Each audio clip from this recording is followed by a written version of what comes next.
بسم اللہ الرحمن الرحیم۔ میرے چینل پر خوش آمدید۔ آج کی کہانی کا آغاز کرتے ہیں۔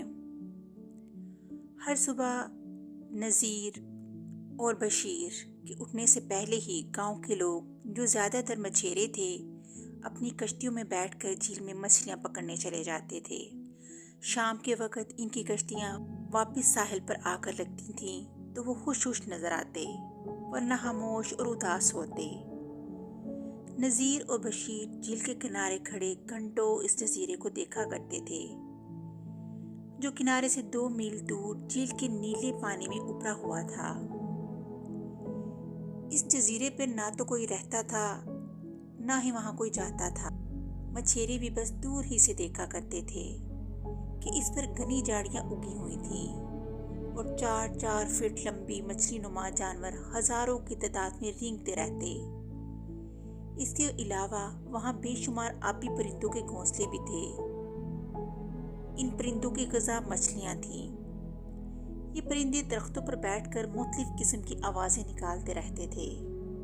گاؤں کے بڑے بوڑھوں کا عقیدہ تھا کہ یہ جزیرہ بھوتوں کا گھر ہے، اور جو لوگ جھیل میں ڈوب جاتے ہیں، ان کی روحیں جزیرے میں بھٹکتی رہتی ہیں۔ جزیرہ ان کے لیے ایک خوفناک جگہ تھی۔ حالانکہ جزیرے کے آس پاس مچھلیوں کی کثرت تھی، مگر مچھیرے اس سے دور ہی رہتے تھے۔ جزیرے پر کبھی کوئی جانور نہیں دیکھا گیا تھا۔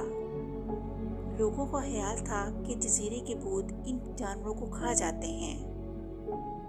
جانور نہ ہونے کی وجہ یہ تھی کہ جزیرہ ہزار برس پانی سے گھرا ہوا تھا، اس لیے جزیرے کے جانور رفتہ رفتہ سب ختم ہو گئے، سوائے دیو کامت، چھپکلیوں اور پانی کے پرندوں کے۔ ایک صبح نذیر اور بشیر سو کر اٹھے تو کشتیاں واپس آ چکی تھیں۔ تمام لوگ بھی واپس آ چکے تھے اور سب بکھلائے ہوئے تھے۔ بات یہ تھی کہ ایک مچھیرے کی کشتی جھیل کی سمت جا نکلی تھی۔ اچانک پانی میں ہلچل سی ہوئی اور دوسرے ہی لمحے کشتی الٹ گئی اور وہ ڈوب گیا۔ سب لوگ حیران تھے۔ اس صبح ہوا بھی ساکت تھی اور جھیل پرسکون تھی۔ پھر پانی میں ہلچل، کشتی کا الٹنا اور مچھیرے کا ڈوبنا، سب کو یقین تھا کہ جزیرے کی کسی بھوت نے کشتی الٹ دی تھی۔ بشیر بولا، جھیل کا پانی ساکت ہے، بھوت پریت کا وجود نہیں ہے، یقیناً یہ کسی جانور کی حرکت ہے۔ مگر وہ کس قسم کا جانور ہو سکتا ہے؟ جھیل میں دریائی گھوڑے ضرور موجود ہیں، مگر وہ امن پسند ہوتے ہیں، یہ ان کا کام نہیں ہو سکتا۔ اس کے چند دن بعد ایک اور مچھیرا غلطی سے کشتی کو جزیرے کی طرف لے گیا۔ اچانک پانی میں سے ایک مگرمچھ کا خوفناک سر باہر نکلا۔ فوراً ہی اس کی دم نے ایک جھٹکا دیا، کشتی ذرا جھکی اور مچھیرا پانی میں گر گیا۔ کشتی پھر سیدھی ہو گئی۔ مچھیرا جلدی سے ہاتھ پیر مار کر کشتی میں بیٹھنے لگا۔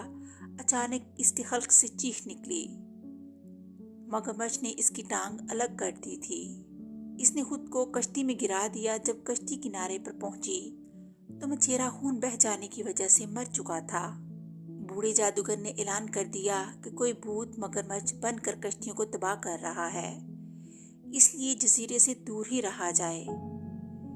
چند دنوں بعد ایک بچہ کنارے پر کھیل رہا تھا کہ اچانک وہ غائب ہو گیا۔ ریت پر مگرمچھ کے چلنے کے نشانات تھے۔ سردار بھی پریشان ہو گیا۔ اگر وہ مگرمچھ ہی تھا تب بھی خطرناک تھا۔ مچھیرے جھیل میں نہ جائیں تو کھائیں گے کیا؟ ایک صورت یہ بھی تھی کہ گاؤں کو کہیں اور منتقل کر دیا جائے۔ مگرمچھ کو مارنا کسی کے بس کی بات نہ تھی، وہ بھوت بھی تو ہو سکتا تھا۔ اب تو کنارے پر جانا بھی خطرے سے خالی نہ تھا۔ نذیر دن بھر بھالے اور چاقو جمع کرتا رہا۔ یہ کیا کر رہے ہو؟ بشیر نے اس سے پوچھا۔ آج رات کو جزیرے پر جا کر مگرمچھ کا شکار کرنا ہے، نذیر نے جواب دیا۔ بشیر گھبرا گیا، مگر وہ نذیر کے ساتھ آنکھیں بند کر کے چل دیا۔ رات کے پچھلے پہر وہ کشتی میں بیٹھ کر خاموشی سے روانہ ہو گئے۔ صبح تڑکے ہی وہ جزیرے پر جا پہنچے۔ دن نکلا تو ہزاروں دیو کامت چھپکلیاں چٹانوں کے بیچ سے رینگ کر باہر آئیں اور آبی پرندے شور مچانے لگے۔ تمام دن وہ جزیرے میں گھومتے رہے۔ اچانک انہوں نے دیکھا کہ دور ایک مگرمچھ نے پانی سے سر ابھارا اور جزیرے پر چڑھ آیا۔ پھر انہوں نے اس کے بھاری جسم کو اوپر چٹانوں کی سمت جاتے دیکھا۔ بشیر اور نذیر دوڑتے ہوئے اس جگہ پر آئے جہاں سے مگرمچھ اوپر گیا تھا۔ ریت پر اس کے پیروں کے صاف نشانات تھے۔ نذیر ان نشانات پر جگہ جگہ ریت میں چاقو اس طرح گاڑنے لگا کہ ان کی نوکیں ریت سے اوپر نکلی رہیں۔ جب چاقو ختم ہو گئے تو انہوں نے بالوں کی نوکوں کو ریت میں الٹا گاڑنا شروع کر دیا۔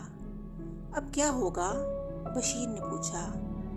نذیر نے ہاتھ کا اشارہ کیا اور دونوں جلدی سے ایک درخت پر جا چڑھے۔ نذیر کہنے لگا، بشیر، بھوت پریت محض انسان کا وہم ہے۔